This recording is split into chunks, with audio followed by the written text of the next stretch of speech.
এই দুনিয়ার মানুষ শক্ত করে ধরো, শক্ত করে ধরো। আল ইতিসাম মজবুতি কে সাথ পকড়না, শুধু ধরা না। শুধু ধরার আরবি হলো আল আখযু। আল্লাহ খুজু বলেন নাই, আল্লাহ বলেছেন ইতিসামু। ইতিসাম মানে শক্ত করে ধারণ করা। আল্লাহ বলেন ওয়াতাসিমু, এই দুনিয়ার মানুষ শক্ত করে ধরো বিহাবলিল্লাহ, আল্লাহর রশি। সুবহানাল্লাহ।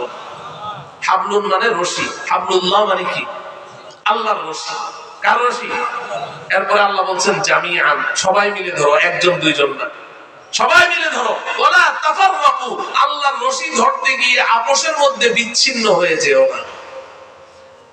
বুঝে থাকলে বলুন, সূরা আলে ইমরানের 103 নম্বর আয়াতে আল্লাহ রাব্বুল আলামিন আমাদেরকে কি ধরতে বলেছেন? জোরে বলতে হবে। কার রশি? কার রশি? আল্লাহর রশি, আল্লাহর রশি। এই যে দেখেন, রশি পেলেন তো?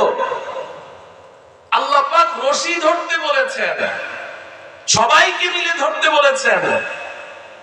আপনাদের কাছে কি মনে হয় আল্লাহ কোন রশি ছাড়েন নাই, এমনি এমনি ধরতে বলছেন না? ছেড়েছেন, নিঃসন্দেহে ছেড়েছেন।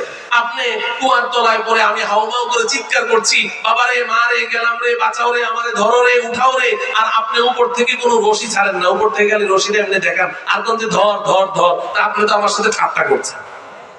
হ্যাঁ, আল্লাহ কি আমাদের সাথে ঠাট্টা করছেন? আল্লাহ ঠাট্টা করেন? তাইলে রশি আল্লাহ ছেড়েছেন? হ্যাঁ, নিঃসন্দেহে ছেড়েছেন। এই রশিটা আল্লাহ ধরতে বলেছেন। এখন প্রশ্ন হলো, রশি তো আল্লাহ ছেড়েছেন, কিন্তু এই রশিটা এখন আমাদের কি করা লাগবে? রশিটা কে ছেড়েছেন? আল্লাহ ছেড়েছেন। আল্লাহর রশি ঢিলা ঢালা না মজবুত? টান মারবে কে? তাহলে রশি ছাড়লেনও আল্লাহ, মজবুত করলেন আল্লাহ, টানও মারবেন আল্লাহ। আমাদের কাজ কি? জোরে বলেন, আমাদের কাজ কি? ধরা। আমাদের কাজ কি? সবাই ধরতে রাজি? এখন প্রশ্ন হলো, রশি তো ধরবো ঠিক, রশি ধরার আগে রশি চিনা লাগবে না? রশি ধরার আগে রশি চিনতে হবে না? না চিনা যদি বে জায়গায় হাত দেন তাইলে কি হবে? এখন আমাদের দেশের কিছু ভাইয়েরা তো রশি চিনতে ভুল করে ফেলেছে। এই বেচারারা সূরা আলে ইমরানের 103 নম্বর আয়াত পড়ে পেরেশান হয়ে গেছে যে জান্নাতের বাড়িতে যেতে হলে তো রশি ধরা লাগবে। রশি পাওয়া যাবে কোথায়? রশি খুঁজতে খুঁজতে পেরেশান, কিরে রশি তো কোথাও পাচ্ছি না, রশি না ধরলে তো জান্নাতের বাড়িতে যাওয়া যাবে না। এখন এরা রশি খুঁজতে খুঁজতে মক্কায় যায়, মদিনায় যায়, সারা দুনিয়া খোঁজে, কেউ রশি চিনে না। পরে বাংলাদেশে আসে, আসার পরে দেখে সর্বনাশ, এত লাখ লাখ টাকা খরচ করলাম রশির খুঁজে হুদাই, রশি তো বাংলাদেশের ফরিদপুর জেলায় গেলেই পাওয়া আছে না নাই? ফরিদপুরে রশি আছে না নাই? কথা বলে না, আছে না নাই? একটা না দুইটা? কয়টা? 8টা। কয় যে পাইছি, এই জন্মের মতো চেপে ধরে, এই না রশি ধরলাম। ও আমার প্রিয় ভাইয়েরা, ইনসাফের সাথে আপনাদের কাছে জানতে চাই, আল্লাহ রাব্বুল আলামিন আমাদেরকে আমাদের আসল বাড়ি জান্নাতে উঠানোর জন্য রশি ছাড়লেন। আর এই রশি পৃথিবীর কোথাও পাওয়া যায় না, মক্কা মদিনায়ও নাই, আমেরিকায়ও নাই, ইউরোপেও নাই। এই রশি বাংলাদেশের ফরিদপুর জেলায় গেলে পাই। এই রশি কি সেই রশি? কথা বলেন, এই রশি কি সেই রশি? তাহলে আমরা নিশ্চিত করে বলতে পারি, আপনাদের এই পাশের জেলার এই রশি যারা ধরেছে, তারা রশি চিনতে ভুল করেছে। কোন সন্দেহ আছে? ঠিক আসতে কমকে? হ্যাঁ, এতদিন জাতির পিতা ইব্রাহিম বলতে যেমন আস্তে আস্তে বলছেন, আমি ঠিকটা আসতে কইলেন পাশের জেলা, এই জন্য? হ্যাঁ, নাকি এইটাই সেই রশি? হ্যাঁ, খবরদার, অনেক কষ্ট নিয়েন না। আমি কারো গীবত শিকায়ত করা পছন্দ করি না। আজকে থেকে প্রায় 10-12 বছর আগে একবার ভাঙ্গা থানায় এসেছি। ভাঙ্গা থানা কোন জেলায়? কথা বলে না? ভাঙ্গা থানা। আমার মুসল্লি আছে কিছু। তো শীতকাল ছিল, প্রচন্ড শীত। তো আমি তো আবার দেশের খোঁজ খবর একটু কম রাখি। কম রাখি মানে রাখি না। এটার কারণটা কি জানেন? এই যে কারণ আপনাদেরকে দেখে, এই যে আমার পুঁজি, ওই যে এত বড় বড় যন্ত্র যেটা পুরো দেশের খবর, আন্তর্জাতিক খবর, তো আমার কাছে নাই। অন্ধ মোবাইল, এদিকে চোখও নাই, দেখছেন? তো এখন আমি তো খোঁজ খবর রাখি না। তো আমি এখন এখানে আসলাম, আসার পরে দেখি যে ওই সময় আবার ইলেকশন চলছে, সংসদ ইলেকশন, জাতীয় সংসদ ইলেকশন চলছে। কত বছর আমার মনে নেই। তো সারা রাস্তায় তো শুধু পোস্টার আর পোস্টার। একটা পোস্টারের দিকে আমি তাকিয়ে আছি, পোস্টারটা আপনার বড় একটা পোস্টার, পুরো পোস্টার জুড়ে একটা ছবি। নিচে যে লেখাটা আছে আমি লেখাটা পড়িনি, আমি শুধু ছবিটার দিকে তাকিয়ে আছি, খুব গভীর মনোযোগ দিয়ে তাকিয়ে আছে। তো আমার সাথে মুসল্লিরা জিজ্ঞাসা করছে, হুজুর কি দেখে? আমি বললাম, ভাই এটা কি তাসলিমা নাসরিন না? কারণ তাসলিমা নাসরিনের নাম শুনেছেন?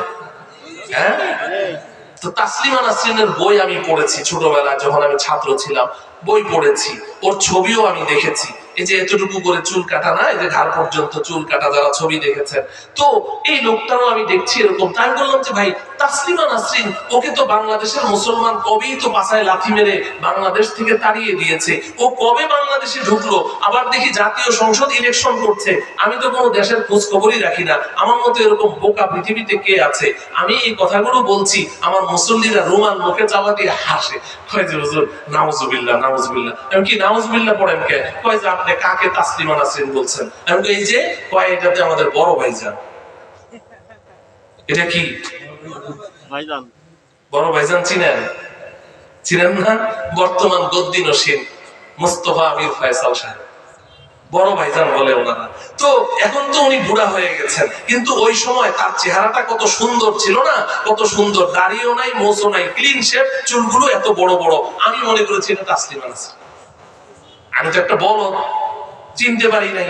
তো আমি শুধু এতটুকু আপনাদের বিবেকের কাছে বলতে চাই, কারো বদনাম করা না, বিবেকের কাছে বলতে চাই, যেই মানুষটাকে, যেই পুরুষটাকে দেখে আমি মনে করলাম তাসলিমা নাসরিন, আর ওই পুরুষের হাতের রশি ধরে আপনি জান্নাতের বাড়িতে যাবেন, কিয়ামত পর্যন্ত সম্ভব, পশ্চিমকালেও সম্ভব। আপনি বড় ধোঁকায় আছেন, বড় ধোঁকায় আছেন, অসম্ভব। ও আমার প্রিয় ভাইয়েরা, আমি আপনাদের একজন শুভাকাঙ্ক্ষী, হিতাকাঙ্ক্ষী ছিল, যেহেতু আপনাদের পাশের এলাকা, অবশ্যই এই আশেপাশের এলাকায় কেউ না কেউ এমন থাকবে যারা বিভ্রান্ত হয়ে গেছে ওই রশি ধরে। আমি তাদেরকে উদাত্ত আহ্বান জানাচ্ছি, এই মজলিসের মধ্যে তওবা করবেন। আজকে তো কেবল প্রথম দিন, কালকে পরশু সময় আছে, এখানে এসে আল্লাহ ওয়ালাদের হাতে হাত রেখে তওবা করেন, ওই রশি ছাড়েন, আল্লাহর রশি ধরেন। এখন প্রশ্ন হলো, আল্লাহর রশিটা কি? ধর্ম তো ঠিকই, ধরার জন্য সবাই রাজি আছি না? কিন্তু এখন রশিটা কি? আপনি তাফসীরের কিতাব পড়েন, যে কোনো তাফসীরের কিতাব পড়েন, কোন একটা সহিহ তাফসীরের কিতাব পড়েন, দুই কথা নাই, এক কথা পাবেন, হাবলুল্লাহি আল কোরআন। আল্লাহর রশির নাম হলো আল কোরআন। সুবহানাল্লাহ বলেন। আল্লাহর রশির নাম কি? তাইলে রশিটা কি আল্লাহ ছেড়েছেন না এখনো ছাড়েন নাই? হ্যাঁ, ছেড়েছে। সব তাফসীরের কিতাবে আছে আল্লাহ রশির নাম কি। এখন প্রশ্ন হলো যে আল কোরআন এটা তো একটা কিতাব, এটা তো পাটের রশিও না, প্লাস্টিকের রশিও না, স্টিলের রশিও না, এটাকে আল্লাহ রশি কেন বললেন? কোরআনকে আল্লাহ রশি কেন বললেন? ও আমার প্রিয় ভাইয়েরা, ভালো করে বুঝেন, এই কোরআনকে আল্লাহ রশি এজন্য বলেছেন, এই দুনিয়ার মানুষ, এই যে আমি কোরআনটা নাযিল করেছি, তোমরা তো চর্মচক্ষু দ্বারা দেখছো এটা একটা কিতাব, দুই মলাটার মাঝে কাগজের মধ্যে কালো হরফে লেখা একটা কিতাব, কিন্তু আমি আল্লাহ দেখছি তোমরা যে নিচ থেকে উপরের দিকে উঠো, রশি বেয়ে বেয়ে উঠো, রশি বেয়ে বেয়ে উঠো, তো তোমাদের আসল বাড়ি জান্নাত তো উপরে আমি তৈরি করে রেখেছি। অতএব এই জান্নাতের বাড়িতে উঠতে গেলে যেই রশিটা ধরতে হবে ওটার নাম হলো আল কোরআন। তাহলে রশির সন্ধান পেয়েছি তো আমরা সবাই, ধরবো তো সবাই। এখন শেষ প্রশ্ন, ধরবো কেমনে? ধরার সিস্টেম জানা লাগবে না? হ্যাঁ, নাকি এটার ওয়াজের দরকার নাই? যে হুজুর কোরআন শরীফ পড়তে না নাই পারলাম, তেলাওয়াত করতে নাই পারলাম, এজন্য আমাদেরকে আপনি এত বোকা মনে করেছেন, কোরআন শরীফ কেমনে ধরতে হয় ওটাও বুঝি জানি না। ওযু রুজু করে বাসায় গিয়ে কোরআন শরীফটা একটু খুঁজতে হবে, কারণ কত বছর আগে কোথায় রেখেছি, তাই না? এটা খুঁজে বের করতে হবে, না একটু খুঁজে খুঁজে বের করবই। আরে ভাই এই কথাটা কেন বলছি জানেন? সৈয়দপুর গিয়েছি, তো ওখানে মাহফিল শেষে মাদ্রাসার কমিটির আপনার অ্যাকাউন্টেন্ট উনি বললেন যে হুজুর রাত্রেটা আমার বাসায় থাকবেন, আমার খুব শখ, তো খুব টানাটানি করে নিয়ে গেল, তো ঘুম আসে না, অন্য জায়গায় অন্য বাড়িতে আমার ঘুম আসে না। তো আমি বললাম যে ওই বাচ্চাটাকে বললাম আমাকে একটা কোরআন শরীফ দাও। বাচ্চাটা গেছে, আসে না, আধা ঘন্টা পরে এসেছে। আধা ঘন্টা পরে একটা কোরআন শরীফ নিয়ে আসলো। কোরআন শরীফটা খাপের মধ্যে ভরা, উপরে একটা খাপ, খাপের ভিতরে সুন্দর একটা কোরআন শরীফ। বিশ্বাস করেন আমি একটুও বাড়িয়ে বলছি না, খাপটা খালি কোরআন শরীফটা টান দিলাম, এত বড় বড় কতগুলো পিঁপড়া, অন্তত পক্ষে 100-200 পিঁপড়া আমার কোলের উপরে পড়েছে।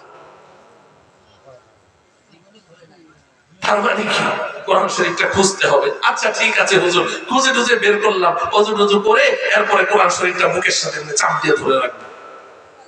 আল্লাহ এমনি ধরতে বলেছে? হ্যাঁ, নাকি ধরার কোন সিস্টেম আছে? কথা বলে না, সিস্টেম আছে না নাই? তাইলে এখন ধর্ম কেমনি, এই সিস্টেমটা জানা লাগবে কিনা? হ্যাঁ, এটাই হচ্ছে মোস্ট ইম্পর্টেন্ট কথা, যে আমি কোরআন শরীফটা ধর্ম কেমনে। এটাকে তো আল্লাহ রশি বলেছেন, এখন এই রশি আমি ধর্ম কেমনে? জুইত মতো ধরতে হবে, সিস্টেম মতো ধরতে হবে। যদি ধরতে গিয়ে আবার সিস্টেম লস করেন তাইলেও কিন্তু বিপদ আছে। বিপদ আছে না নাই? এক বক্তার কাছে শুনেছি, বক্তার মুখে শুনেছি, সত্য মিথ্যা আমি জানি না। ঢাকা শহরে গানের টিচার রাখে, গান শিখায়। আপনাদের এলাকায় আছে নাকি? বেতন দিয়ে রাখে। এখানে নাই আলহামদুলিল্লাহ, এখানে তো আল্লাহর ওলির সোহবতে আছে। ঘরে ঘরে গানের টিচার, গান শিখায়।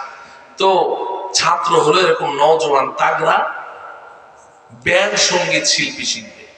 ও ব্যান্ড সঙ্গীত শিল্পী হবে।